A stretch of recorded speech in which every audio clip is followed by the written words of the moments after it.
Шынымды айтсам, менің де көңілім қалды. Қазақстандықтар әрдайым өз мәдениетімен, ұсталымдығымен ерекшеленетін. Бізде бәрі жаман деп айта алмайтын. Ол жерде барлық қазақстандықтар өздерін солай ұстаған жоқ. Белгілі бір адамдар болды. Сол себепті бізге өзімізді тәрбиелеу керек шығар, деді Дүйсенова үкімет кулуарында.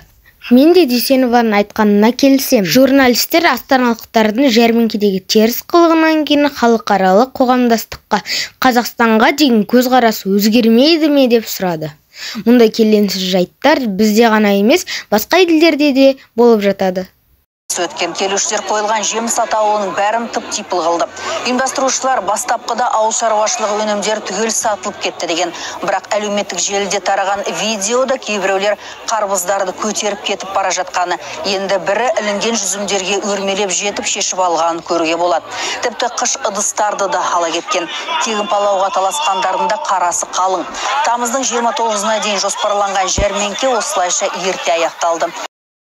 Біз қазақстандықтар еліміздің имиджіне жауап беретінімізді естен шығармауымыз керек, деді министр. Астанадағы экспо алаңында өткен демалыстағы Тәжікстанның мәдениет күндері аясында тәжік көрме жәрмеңкесі өтті. Қала тұрғындары мен қонақтары көрме өнімдерін бір сағатта жеткізбей талап алып кеткен. Жәрмеңкеден түсірілген видеолар желіде қызу талқыланып, қазақстандықтардың сынына ілікті. Астана әкімі экспо алаңындағы жәрмеңке жайлы құқық бұзушылар жауапқа тартылады, деді. Осы былай шетінен қарасаң, біз аштан өліп жүрген халық сияқтымыз. Біз өмірде плов көрмегенбіз, өмірде жеміс-жидек ешқашан жеп көрмегенбіз, жүздің не екенін білмейміз, жаңа ғана көрдік соның бәрін.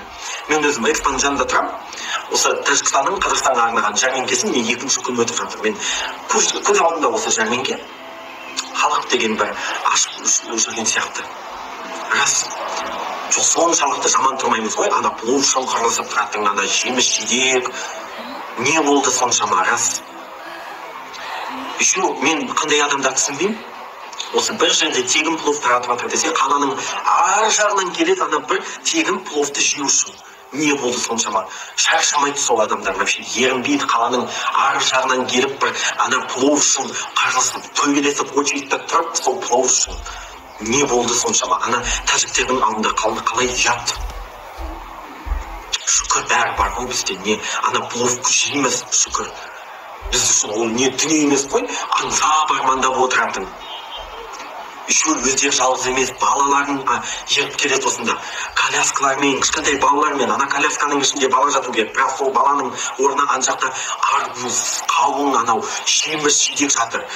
Балалары айғайлап, қолдарында нан, соны сүйреп әкеле жатыр.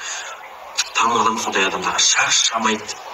Жоқ, жарайды, тегін беріп жатыр, алуға болады. Бірақ мәдениетті алуға болады ғой. Кішкенеден ақын бәріне жетсін деп. Жоқ, үстіне мініп аламыз.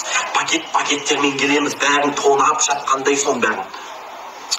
Мәдениетіміз төмен, мәдениетіміз жоқ. Түк көрмеген сияқтымыз, рас. Сосын отырамыз. Үкіметтік істемейді, үкімет ешіне бермейді. Өзімізде мәдениеттілік деген жоқ бізде. Тәжіктердің алдында қандай ұят болды. Жәрмеңкеде 1000 тоннадан астам өнім сатылды. Дегенмен өкініштісі жәрмеңке мүлкіне зиян келіп, кейбір азаматтар шатырларды, сөрелерді, декорацияларды сындырды. Қоғамдық тәртіпте бұзылды. Бұл мәдениеттің төменділігінің, адам еңбегін құрметтемеудің белгісі. Кейбір адамдардың орынсыз әрекетіне байланысты Астана қаласының барлық тұрғынына сөз тиді. Полицияға вандализм әрекеттерін жасаған және қоғамдық тәртіпті бұзған адамдарды анықтау жұмысы тапсырылды. Құқық бұзушылар жауапқа тартылады.